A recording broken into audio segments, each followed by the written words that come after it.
All right, y'all, welcome back to the show. I'm Scott Horton. It's the Scott Horton Show.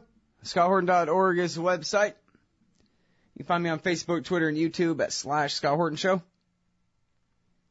And our next guest is my good buddy Jim Bovard. Welcome back to the show, Jim.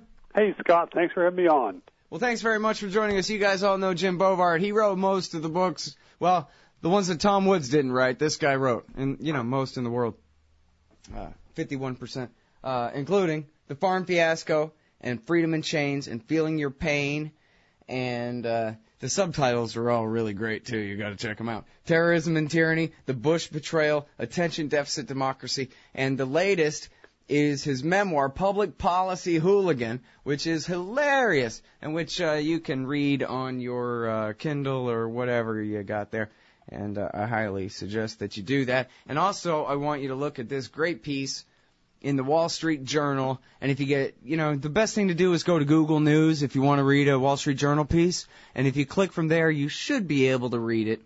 But otherwise, you can go to jimbovard.com.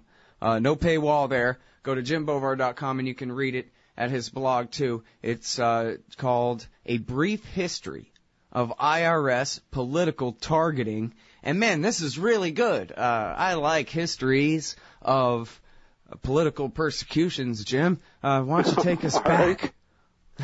Yeah, well, there's yeah, I mean, history of political persecution is the perfect phrase for this, Scott, because this is what the IRS has done since the 1930s, if not before. And it's been, the historians have documented, the journalists have documented, and yet for some reason there's still this notion that we're supposed to presume that the IRS is playing fair nowadays, and that it could not possibly be corrupt with the current president or the last couple presidents or whatever. Yeah, well, just think about what their job is. I mean, their job is assessing how much everyone earned and how much they owe. There's nothing right for abuse in that, right? Well, and Congress does such a horrible job of writing many of the laws. This is part of the source of the controversy right now about the nonprofit status that the Tea Party and other conservative groups have gotten shafted by the IRS on. The laws and the regulations are,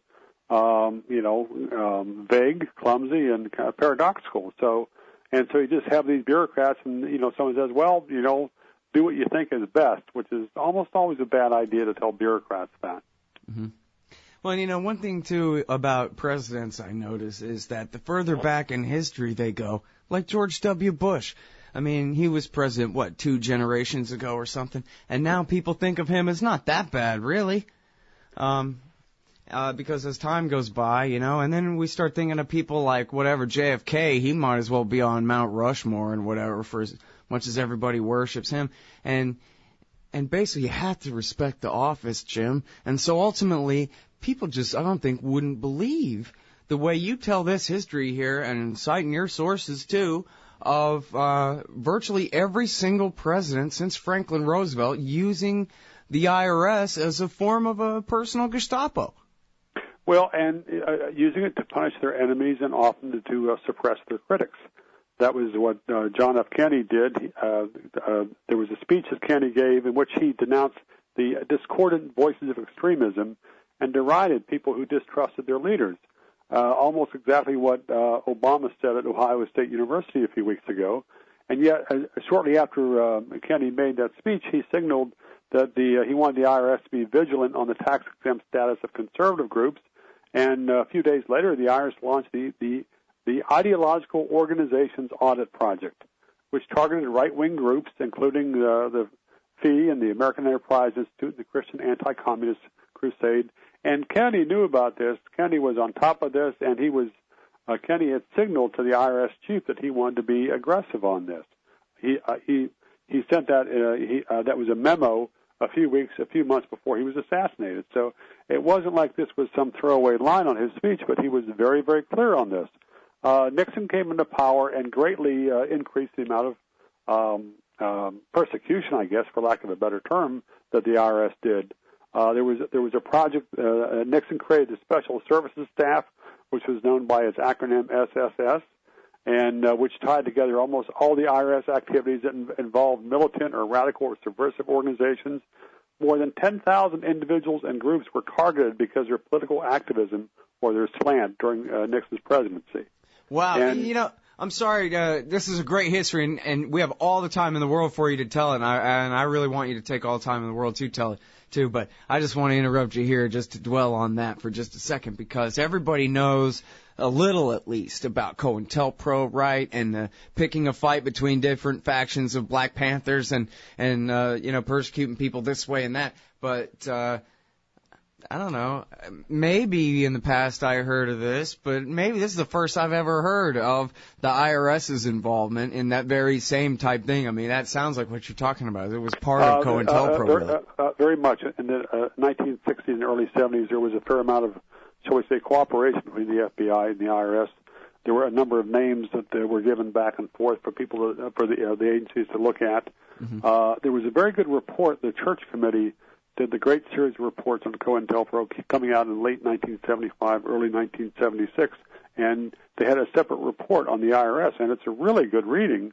And it was shocking to me, and I'd written about the IRS a number of times. It was like, wow, maybe they weren't wearing white hats. Yeah, well, and I guess it's funny because everybody knows the cliche, but I think I'm guilty of not really applying it enough. But the cliche I'm referring to being, they couldn't get Al Capone on anything, but they could get him on tax evasion, and they went ahead and nailed him to the wall on that. And basically the point being sort of like mail fraud. As long as you open your mailbox and receive junk mail or something, they can find a way to prosecute you for that if they want to. It's that same sort of thing. They can use the IRS against anyone when all else fails. It's the go-to crime that everyone's guilty of, no matter how many lawyers they hire to help them fill out their forms in the first place. Yeah, and a huge factor there is that the tax law is it's a mindless tangle. There's so many contradictions and so much vagueness. It creates a lot of arbitrary opportunities for political appointees and for bureaucrats. And this has been a problem going back at least 30 or 40 years, that the tax code is almost incomprehensible.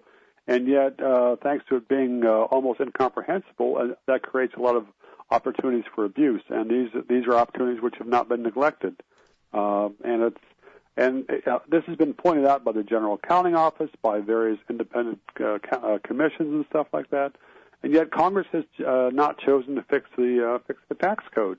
And by doing that, congressmen are yapping left and right about how the IRS has done all these bad things, but Congress bears much of the blame on this, because Congress could have made a much clearer tax code, a much clearer tax law, but they haven't done that. So, right. Well, and of course, it's sort of like abortion or some of these other issues where the Republicans like to have them as unresolved in their so-called favor from the view that they pretend to support, just because they like to have it as a political issue perpetually. Yeah, they don't want to win. They want to continue fighting about it and saying, ooh, evil IRS, we Republicans will stand up for you, and just keep playing that same game. Yeah, but the GOP hasn't stood up really for that since the late 1990s. It was Senator Roth of Delaware pushed through some fundamental tax reforms and forcing the IRS, at least temporarily, to treat people better. But he did not have that broad support until he had some really good witnesses and really pushed the issue and framed it. But so many people in Washington did not give a darn about that. And that's 15 years ago now. And since then, the IRS has committed a great number of abuses, but almost nobody in Congress has done any heavy lifting on this, except when it might impact the money that congressmen receive personally, or the money that's spent to benefit their campaigns. That seems to be almost the only issue that Congress holds congressmen's attention. Right. Yeah, it's funny, too. When I read your article, the thrust of it I get is like, Jesus, is there nothing that's beyond the pale? Like where you talk about this report about the congressman personally just sicking IRS agents on whoever they want. Like, it seems like even Tom Brokaw or whatever, one of these hairdos on the nightly news, that seems like the kind of thing that would breach even their protocol. You're supposed to be a little bit more underhanded than just obviously using the IRS this way. Can't anyone ever get in trouble for that? Well, I mean, that was a story that the Associated Press did in late 1999, and what they found was that officials in the White House and a lot of congressmen in both parties had prompted hundreds of audits, IRS audits of their political opponents. The congressmen would even send personal demands to the IRS that some critic or someone in their district or somebody who they did not like would be audited. And what the IRS would do would treat these as very hot, and they would expedite them. They were obliged to respond to the congressman's office within 15 days, and so there was very special treatment for these. But the whole idea that congressmen can effectively secretly stick federal agents onto whoever they please, this epitomizes Washington's contempt for the average Americans. And I was amazed that this was not a far more controversial report. What the IRS did was prohibit people from learning what had been done in these audit requests by saying that the congressman's requests were confidential, as if they were part of the tax return, and of course they were not. But that was typical of how the game is played in Washington. And this is something which should have been at least as big of a controversy as anything that Bill Clinton did during his years with the IRS and the White House. Mm-hmm. Well, I don't know if this was originally part of the plan for withholding. I think obviously they wanted to make it less painful to take the money right out of your check before you get it on Friday, kind of a thing, obviously. But it ended up, in effect, with the refunds at the end of the year, the silent stealing all year long, and then the refund at the end of the year. People, it's not that they always outright make the mistake that, wow, neat, the government is writing me a check for a lot of money. Like, they know better than that. They know it's their money. They know it's a refund. It's called a tax refund. So they sort of kind of get it. But on the other hand, it really does sort of make a welfare recipient out of all of us. It makes us all kind of... Well, it doesn't make a welfare recipient out of us, but I would love to see polls. I'm sure someone's done a survey on this to see how many people who receive a refund from too much money being withheld from their paychecks don't recognize that this is their own money, because there's a significant share of that, and it's been corrupted even more by Congress with the expansion of the Earned Income Tax Credit sham, where they're basically using the IRS to pass out welfare and claiming it's not welfare because it's kind of tied somehow vaguely to something called a tax credit, which isn't really a tax credit. And this has been a huge nightmare that Congress foisted on the IRS, because this is a program that's always been fraud-ridden, and this is partly because of how Congress wrote it. So yeah, but I guess I just meant it in a sense. It's a very vague sense, really, but it's enough where it seems like it's actually operating in the interests of some people. Not that they vote directly on that or whatever, but it certainly, I think, dulls the outrage when George Bush is sending everybody an extra $300 rebate check at the same time he's, going $5 trillion into the whole invading Iraq. You know what I mean? They Absolutely. Go, well, I guess war Absolutely. is good for the economy. Look at me.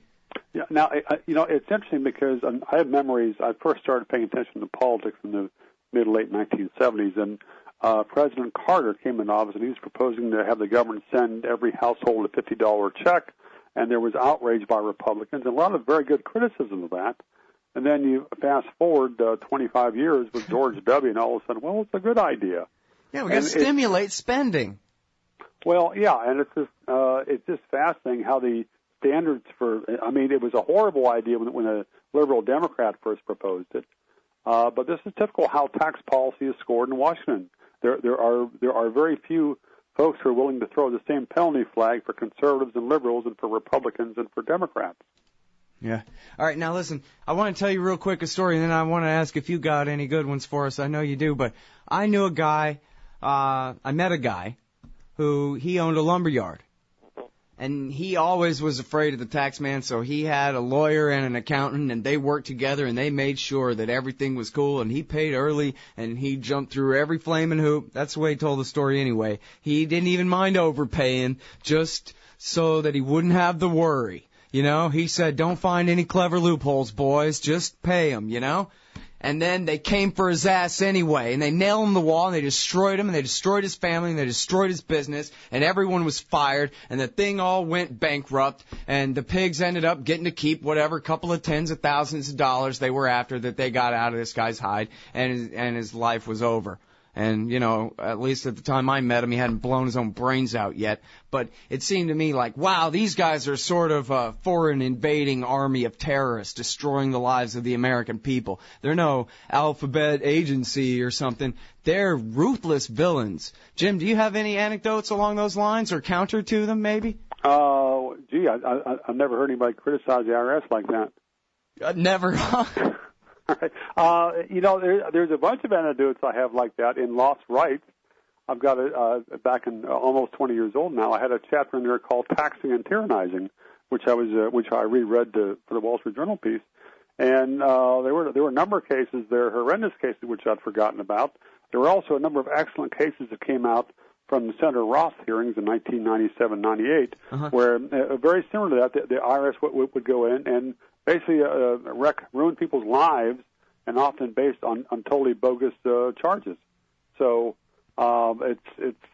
this has happened, and it's the kind of thing which it should be far easier for victims to be able to get justice from the IRS and the courts, but the courts and the processes are structured very much in favor of the government. So, right. I mean, really, I don't understand all the intricacies of it, but they'll get you stuck in administrative court inside the executive branch where you don't even get to talk to a real judge. He looks like one with that black robe, but not really, right? Well, administrative law is almost a contradiction in terms as far as private citizens trying to get justice from a federal agency, because it basically is a way for them to postpone for 2 or 3 or 4 years the person getting access to a real Article III federal independent judge. But this is what these are the laws that Congress wrote. This is what Congress wanted, and it's a farce for Congressmen to be saying, for most Congressmen to be saying, well, it's too bad these injustices occurred. There are a handful of folks who are trying to do good work and roll back the abuses, but very few at this point. All right. Well, thanks for being one of them, Jim. I sure appreciate it. Well, thanks, Scott, for raising hell and trying to wake people up out there. All right. Thanks for joining me again. Appreciate it.